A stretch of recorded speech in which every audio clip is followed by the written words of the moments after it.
It's apt time to give floor to Mr. Muxtar Babayev, COP29 President, representative of the President of the Republic of Azerbaijan on climate issues. Mr.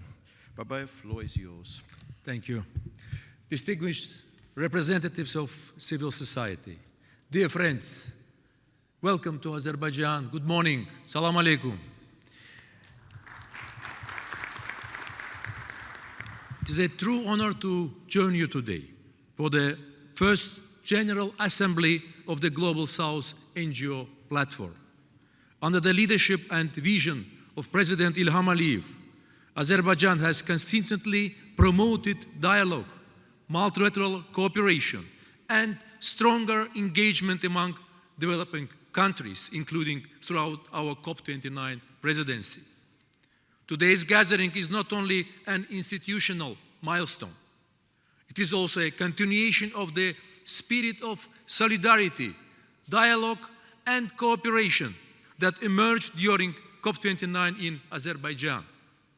The establishment of the Global South NGO platform in Baku reflects Azerbaijan's continued commitment to strengthening South-South cooperation and creating inclusive international platforms for dialogue and practical action.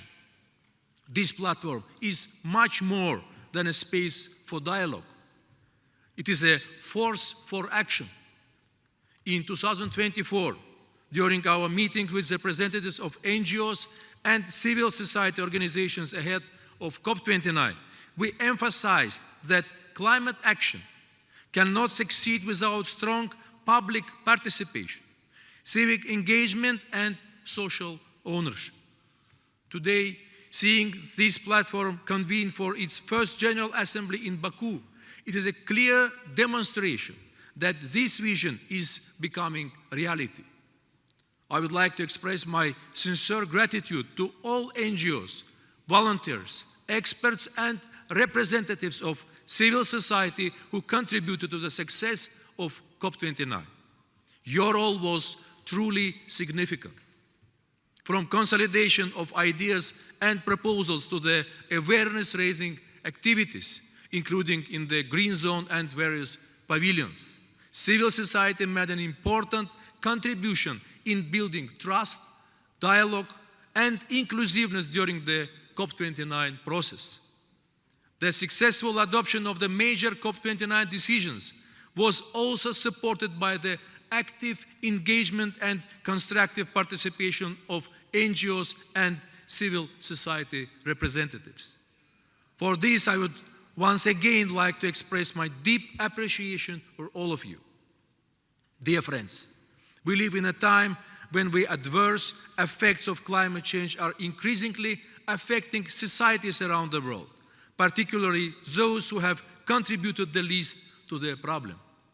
Climate change is no longer only an environmental issue. It is becoming a matter of water scarcity, food security, health, migration, economic stability, and even regional security.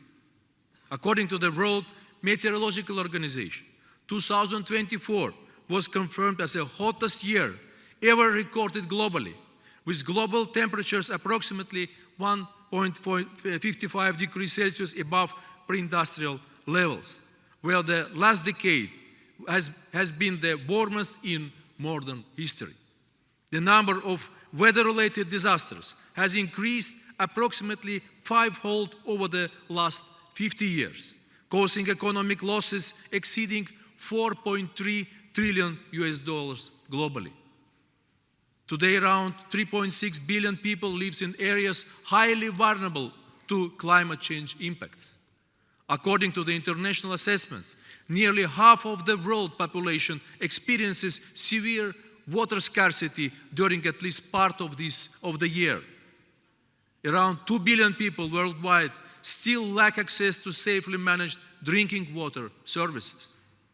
Air pollution alone contributes to approximately 7 million premature deaths annually worldwide, clearly demonstrating how closely climate, environment, and public health are interconnected.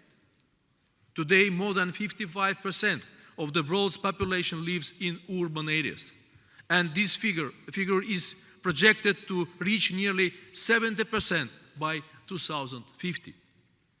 Today, discussions around climate migration are becoming more relevant than ever before.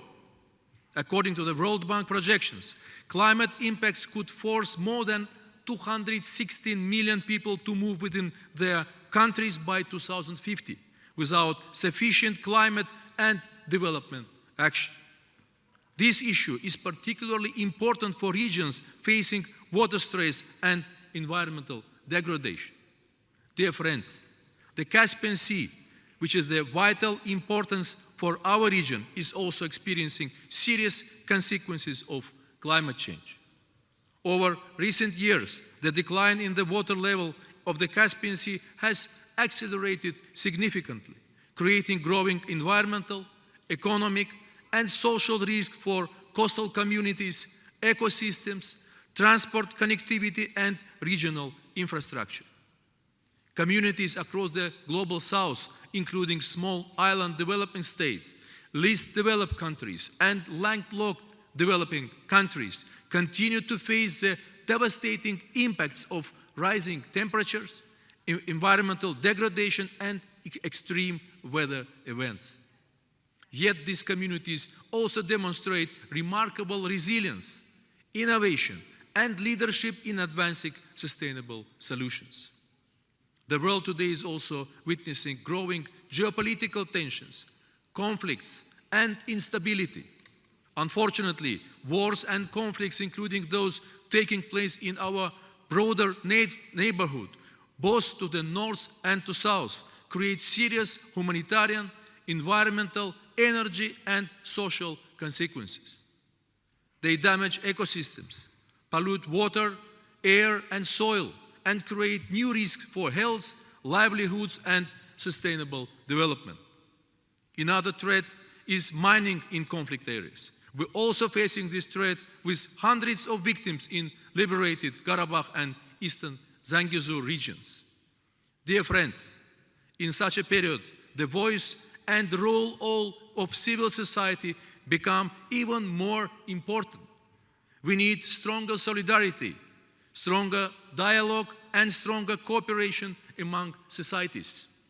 Climate action cannot succeed if it is top-down and exclusive. It must be bottom-up and inclusive. It must be driven by the people and for the people. Following COP29, many countries and institutions undertook new commitments, initiatives, and programs. But commitments alone are not enough. Implementation is what matters most now. Developed countries pledge to contribute at least $300 billion annually by 2035 for developing countries to assist with the energy transition in Global South. Unfortunately, it is already second year in a row after this agreement we witnessed a step back from developed countries. Today, governments of these countries allocate more budget for military and defense activities, undermining climate finance. Regrettably, we also observe the less climate finance and postponement of some climate programs from international financial institutions and MDBs. Dear friends, NGOs' ability to mobilize communities, raise awareness, hold governments and policymakers accountable, and promote practical, community-based and nature-based solutions is essential for delivering the transformational change our world urgently needs. Today, your role is becoming even more important, not only in advocacy, but also in implementation. I'm confident that this platform will continue growing into an important international network, promoting cooperation, inclusiveness, sustainable development, and practical climate action across the Global South.